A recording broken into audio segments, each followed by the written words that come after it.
Pikiran manusia itu aneh. Kita hidup bersama mereka setiap hari, tapi seringkali kita malah menjadi sandera mereka. Kita bangun pagi dengan niat baik, ingin tenang, ingin produktif, ingin bahagia. Tapi tiba-tiba muncul satu pikiran kecil. Lalu pikiran itu menguasai seluruh hari kita. Satu komentar orang, satu masalah kecil, satu memori lama atau satu kekhawatiran yang belum tentu terjadi. Dan pikiran itu tumbuh seperti bayangan gelap yang mengambil alih semua ruang di kepala kita. Kita tidak lagi berpikir, kita dipikirkan. Itulah momen ketika kita kehilangan kendali. Tapi kabar baiknya, pikiran itu seperti otot. Dia bisa dilatih, dia bisa diarahkan, dia bisa diperintah.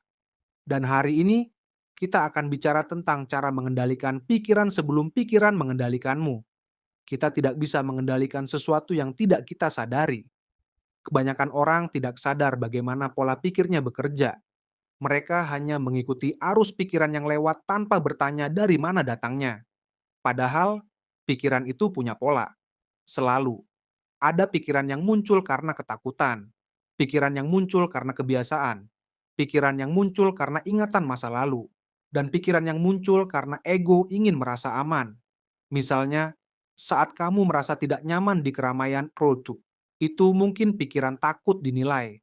Saat kamu selalu berharap skenario terburuk, itu mungkin kebiasaan pikiran protektif saat kamu bereaksi berlebihan pada kritik, itu jejak masa lalu yang belum selesai.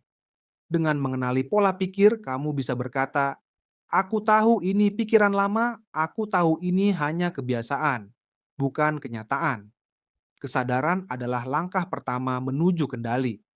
Ketika pikiran sedang liar, kita sering terjebak di dalamnya, seolah-olah kita berada di tengah badai dan semuanya terasa berbahaya. Coba lakukan satu teknik sederhana. Jadilah penonton, bukan pemainnya. Bayangkan pikiranmu sedang bermain di layar bioskop dan kamu duduk sebagai penonton. Biarkan pikiran itu lewat, berubah, muncul, menghilang, tanpa kamu ikuti. Semakin kamu hanya mengamati, semakin lemah kekuatan pikiran itu.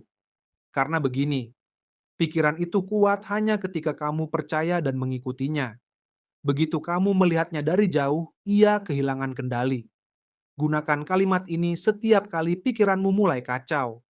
Ini hanya pikiran, bukan kenyataan. Kalimat sederhana tapi efeknya luar biasa. Banyak orang tidak sadar bahwa pikiran bisa diperintah. Bukan hanya diikuti, tapi diarahkan. Lihat orang-orang yang fokus tinggi. Atlet, musisi, pemimpin, kreator besar. Mereka bukan orang yang tidak punya pikiran negatif. Mereka hanya terbiasa memberi perintah kepada pikiran mereka. Beberapa perintah yang bisa kamu pakai: berhenti. Saat pikiran mulai membuat skenario buruk, tunda. Saat pikiran mengganggu pekerjaan penting, kembali ke sini. Saat pikiran terlalu jauh ke masa depan atau masa lalu, sederhanakan. Saat pikiran mulai ribet dengan hal-hal kecil, coba ucapkan di dalam kepala dengan tegas. Pikiran itu seperti anak kecil yang butuh batasan. Semakin kamu memberikan komando, semakin patuh dia. Ini salah satu teknik paling ampuh. Alihkan energinya, bukan perasaannya. Saat pikiranmu berisik, jangan lawan. Melawan pikiran itu seperti melawan bayangan, tidak akan pernah menang. Sebaliknya, arahkan energinya ke hal lain. Menulis berjalan mandi air hangat, merapikan meja, mendengarkan musik instrumental, membaca hal ringan, menarik napas 10 kali perlahan. Ini bukan pelarian. Ini cara mengembalikan sistem saraf ke keadaan tenang, sehingga pikiran tidak agresif.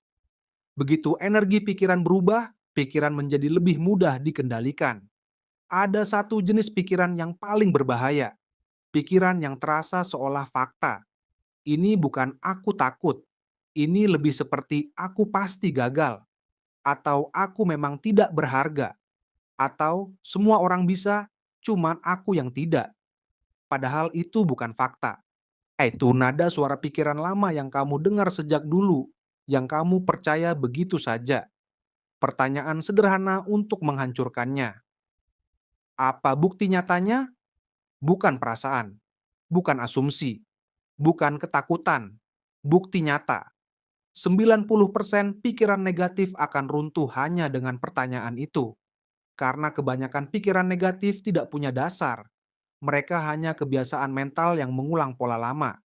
Kadang masalahnya bukan di pikiran, tapi di tubuh. Ketika tubuh tegang, lelah, kurang tidur atau stres, pikiran langsung menjadi liar. Mau kamu pakai teknik mental apapun, tidak akan berhasil kalau tubuh tidak tenang. Coba langkah kecil ini. Tarik napas dalam 4 detik, tahan 2 detik, buang dalam 6 detik. Lakukan 5-10 kali. Teknik ini memberi sinyal pada otak untuk berhenti memproduksi pikiran liar. Tubuh tenang, pikiran ikut tenang. Kadang cara mengendalikan pikiran justru lewat tubuh, bukan lewat kata-kata. Pikiranmu akan selalu berisik kalau tidak punya ruang. Ruang ini bisa diciptakan lewat hal-hal kecil. Waktu tanpa layar, duduk tanpa melakukan apa-apa, membaca pelan-pelan, mengurangi stimulasi, menjauh dari drama kecil. Setiap hari sisihkan 5-10 menit saja untuk diam. Bukan meditasi formal, hanya beristirahat dari dunia. Semakin banyak ruang di kepala, semakin mudah mengatur arah pikiran. Pikiran itu bukan musuh, mereka hanya ingin melindungimu, tapi caranya sering berlebihan. Dan jika kamu tidak sadar, kamu bisa terseret oleh mereka. Kendalikan pikiran sebelum mereka mengendalikanmu. Caranya tidak harus ekstrem, cukup lakukan hal-hal sederhana. Sadari polanya, amati dari jarak jauh, beri perintah, alihkan energi, pertanyakan kebenaran pikiran gelap, tenangkan tubuhmu, berikan ruang buat dirimu sendiri.